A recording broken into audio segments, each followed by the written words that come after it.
Bismillahirrahmanirrahim. Assalamualaikum warahmatullahi wabarakatuh. Innal hamdalillah nahmaduhu wa nasta'inuhu wa nastaghfiruhu wa natubu ilaih wa na'udzu billahi min shururi anfusina wa sayyiati a'malina. Man yahdihillahu fala mudilla lahu wa man yudlilhu fala hadiya lahu. Wa asyhadu an la ilaha illallah wahdahu la syarika lah. Wa asyhadu anna Muhammadan abduhu wa rasuluh. Allahumma salli wa sallim wa barik ala nabiyyina Muhammadin wa ala alihi wa ashabihi wa man tabi'ahum bi ihsanin ila yaumiddin, amma ba'du. Alhamdulillah, anak-anakku sekalian, siswa-siswi kelas 5 SD Islam Unggulan Sahabat Kota Madiun, yang semoga selalu senantiasa Allah mencurahkan rahmatnya kepada kita semuanya. Alhamdulillah, pada pertemuan kali ini kembali Allah memberikan kemudahan kepada kita untuk melanjutkan pembelajaran kita di SD Islam Unggulan Sahabat Kota Madiun, sekolah yang sangat kita cintai. Ya, hari ini insya Allah kita akan membahas tentang fikih. Ya, hari ini kita akan membahas buku ini. Dan ternyata setelah Ustadz cek ke sekolah, ternyata kalian belum menerima ya. Karena belum menerima, nanti Ustadz akan memberikan penjelasan. Ustadz akan memberikan penjelasan, kalian tinggal menyimak.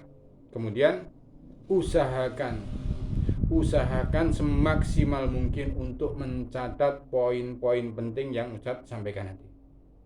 Itulah seorang penuntut ilmu.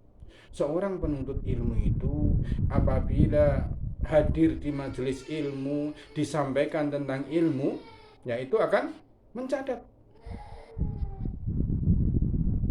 apa yang disampaikan oleh pemateri. Ya. Karena itu nanti tolong kembali Ustaz sampaikan, usahakan semaksimal mungkin untuk mencatat. Baik ya? Baik.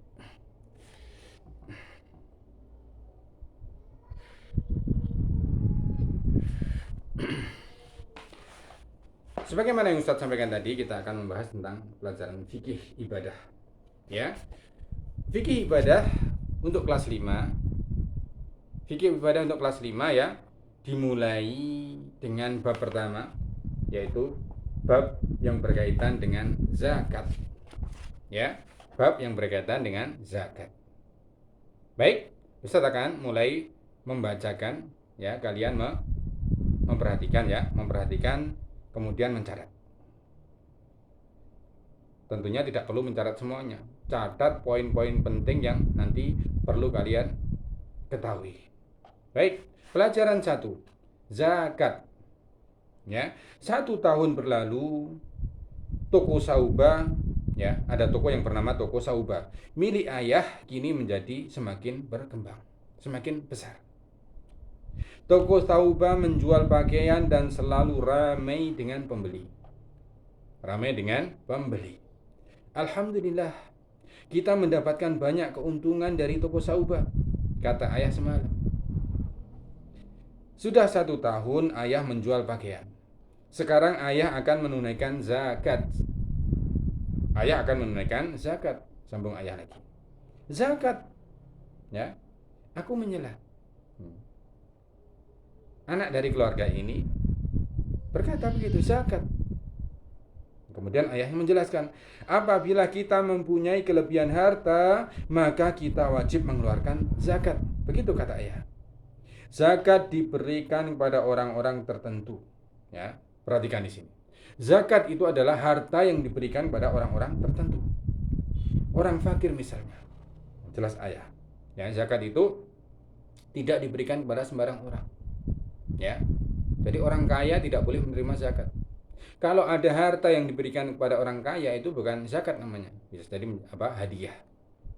Hadiah atau pemberian atau hibah dan lain sebagainya. Nah, setelah kita memperhatikan pembicaraan di atas, apakah zakat itu? Ya, kita akan menyimpulkan apakah yang dimaksud zakat itu. Siapa saja yang wajib mengeluarkan zakat? Perhatikan di sini, karena zakat itu tidak wajib dikeluarkan oleh semua orang. Hanya orang-orang tertentu saja yang wajib mengeluarkan zakat dan hanya orang-orang tertentu pula yang boleh menerima zakat. Apa saja jenisnya? Zakat itu macam-macam. Ada zakat fitrah, zakat fitri, ada zakat harta dan lain sebagainya. Ayo kita pelajari bersama di sini. Baik ya. Kita lanjutkan.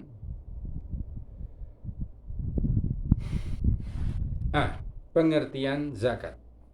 Perhatikan di sini, catat. Pengertian zakat. Ya, zakat itu berasal dari bahasa apa? Bahasa Arab. Bahasa Arab. Di dalam bahasa Arab, kata zakat memiliki beberapa arti. Perhatikan. Zakat itu mempunyai beberapa arti dalam bahasa Arab. Di antara arti zakat di dalam bahasa Arab adalah tumbuh. Satu. Arti zakat yang pertama adalah tumbuh. Dua, berkembang.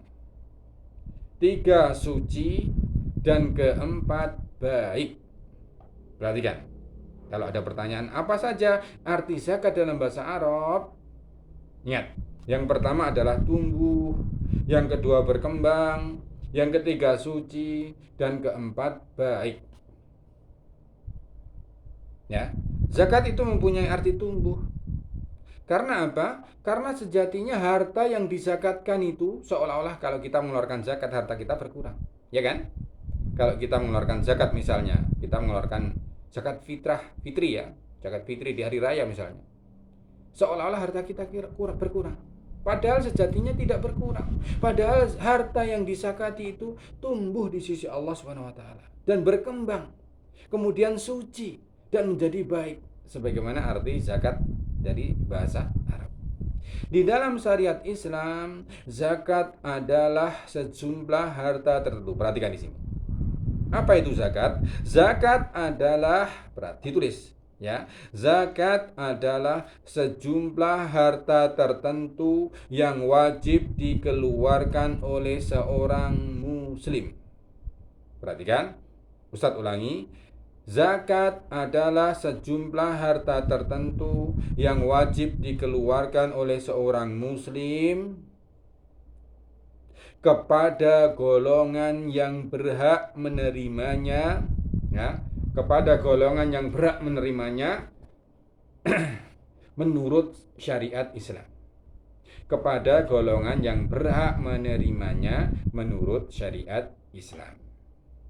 Ya. Ditulis. Alhamdulillah melalui media ini kalian tinggal menghentikan videonya kalau kalian menulis ketinggalan. Ini kemudahan, ya, kemudahan. Jadi Ustadz harap ditulis. Zakat merupakan rukun Islam yang ketiga. Zakat merupakan rukun Islam yang ketiga. Ia termasuk cara beribadah kepada Allah yang berhubungan dengan sesama manusia. Ya. Ibadah kepada Allah itu ada bermacam-macam. Ada yang hubungan manusia dengan Allah tidak berpengaruh terhadap orang lain, ya, seperti sholat, puasa. Ya, puasa dan sholat itu adalah ibadah yang berhubungan antara manusia dengan Allah saja. Ya, sedangkan zakat itu adalah hubungan ibadah kepada Allah. Jadi hubungannya tiga. Ibadah kita kepada Allah, tapi juga berhubungan dengan sesama manusia. Karena zakat ini memberikan manfaat kepada manusia yang lain. Bisa dipahami kan? Bisa. Kalau sholat itu tidak memberikan manfaat kepada orang lain. Tetapi zakat ini adalah ibadah kita kepada Allah, namun juga mempunyai manfaat bagi orang lain. Berikutnya kita akan membahas tentang hukum zakat. Sebagaimana yang disebutkan, zakat merupakan rukun Islam yang ketiga. Rukun Islam. Oleh karena itu, hukum menunaikan zakat itu adalah fardu ain. Fardu ain. Karena fardu di dalam agama ini ada berapa? Ada dua.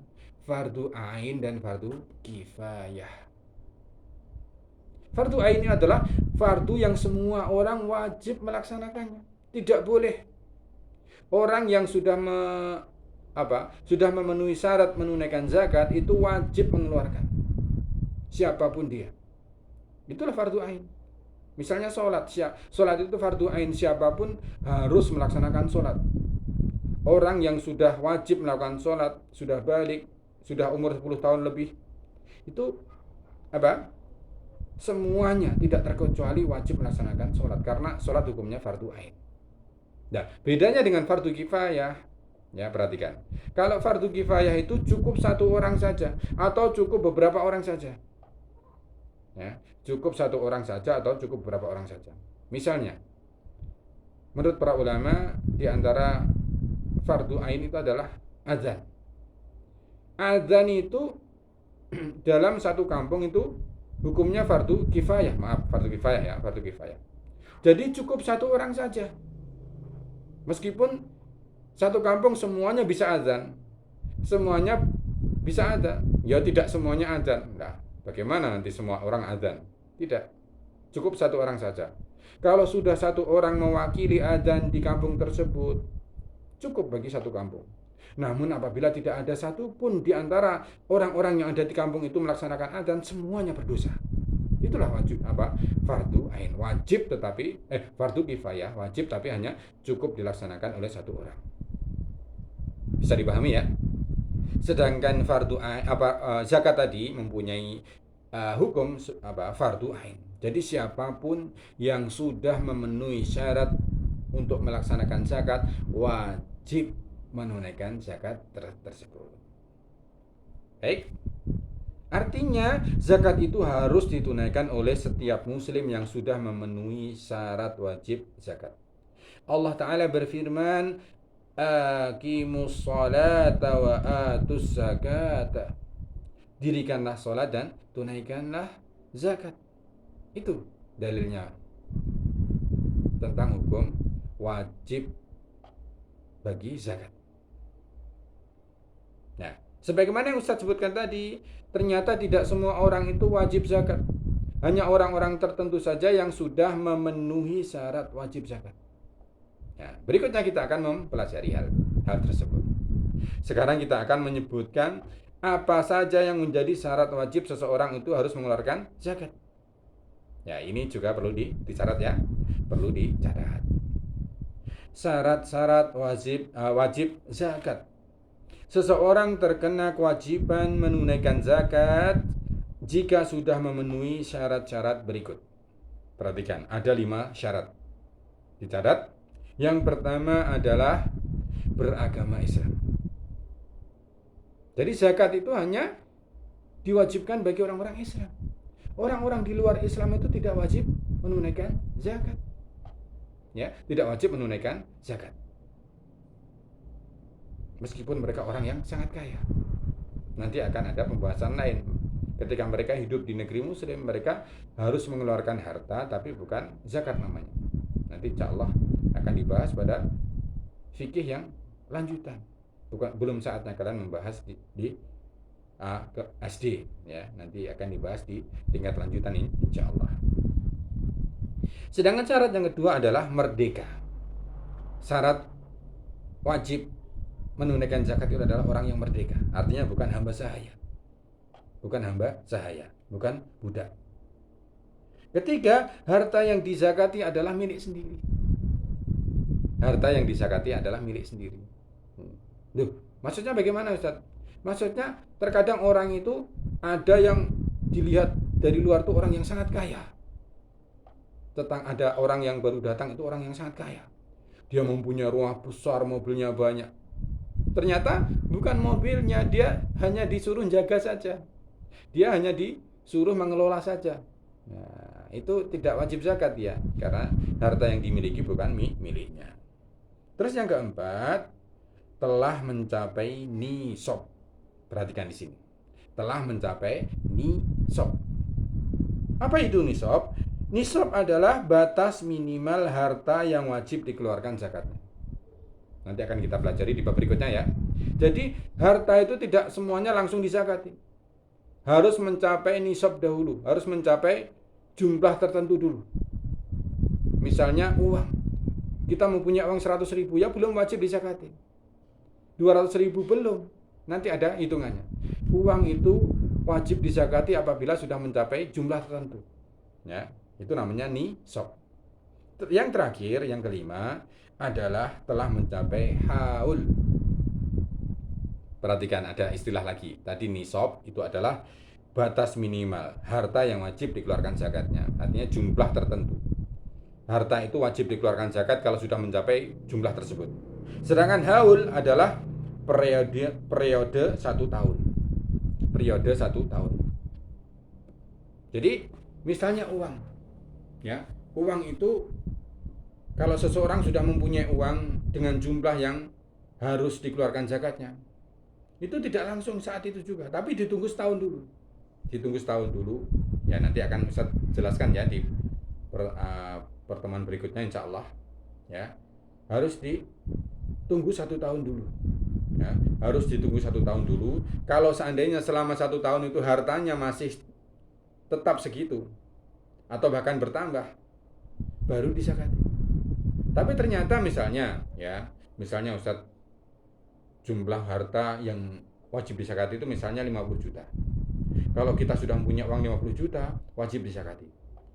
Ketika sekarang kita tiba-tiba dari hasil kita mencapai harta 50 juta, tidak langsung saat itu juga dizakati, tapi ditunggu dulu 1 tahun depan.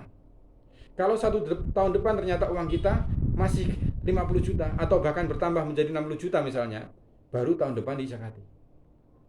Namun ternyata ketika kita hari ini mempunyai uang 50 juta, kita melakukan usaha lagi. Ternyata 5 bulan ke depan atau 6 bulan ke depan, usaha kita rugi. Uang yang kita miliki tadinya 50 juta, tiba-tiba menjadi 40 juta. Nah, maka tidak jadi dizakati lagi. Ya, tidak jadi dizakati lagi. Itulah haul. Ya, itulah haul. Ya, paham ya? Paham insyaallah. Kalau belum paham bisa diulang-ulang lagi. Nanti penjelasannya diulang-ulang lagi. Alhamdulillah ini rekaman ya, rekaman yang Ustaz upload nanti insyaallah di YouTube ya. Tinggal ngulang-ulang lagi kalau belum paham. Terus yang terakhir dari bab 1 itu adalah jenis zakat. Ya, jenis zakat. Berdasarkan fungsinya, zakat itu terdiri dari 2 macam. Sebagaimana Ustaz sebutkan tadi, zakat itu ada dua macam. Yang pertama adalah zakat mal. Apa zakat mal? Mal itu dalam bahasa Arab artinya harta. Ya, zakat mal itu adalah zakat harta benda. Sedangkan yang kedua adalah zakat fitri atau zakat fitrah. Zakat yang dilaksanakan di zakat yang dilaksanakan di hari raya Idul Fitri. Ya. Itu penjelasan ringkas pendahuluan dari bab zakat. Ya, Ustadz mohon semuanya mencermati karena Karena kita tidak tatap muka ya. Kalian ulang-ulangi lagi sampai paham. Kalau belum paham dari apa yang Ustadz jelaskan, diulangi lagi. Ya tinggal memutar ulang rekaman ini. Karena kalau di sekolahan ya kalian mungkin begitu nggak paham langsung bertanya kepada Ustadz. Seperti dulu ya, Ustadz pernah ngajar fikih ya pada kalian waktu kelas 2 apa kelas 3 ya dulu, lupa Ustadz. Kalau kalian nggak paham tinggal bertanya kepada Ustadz. Kalau sekarang nggak bisa. Jadi kalau sekarang belum paham ya diulangi lagi rekamannya. Baik ya, baik ini saja pelajaran kita hari ini yang berkenaan dengan bab 1 yaitu zakat. Ya, insya Allah pada pekan depan kita akan membahas pada bab berikutnya. Untuk hari ini belum ada tugas ya dari Ustadz karena kita baru 1 bab. Nanti insya Allah di bab 2 setelah bab 2 berakhir kita akan ada tugas. Baik, barangkali ini yang bisa Ustadz sampaikan pada pelajaran hari ini. Semoga anak-anakku sekalian bisa memahami dari apa yang Ustadz sampaikan. Baik, kita akhiri pelajaran kita hari ini. Subhanakallahumma wa bihamdika asyhadu an la ilaha illa anta astaghfiruka wa atubu ilaik. Assalamualaikum warahmatullahi wabarakatuh.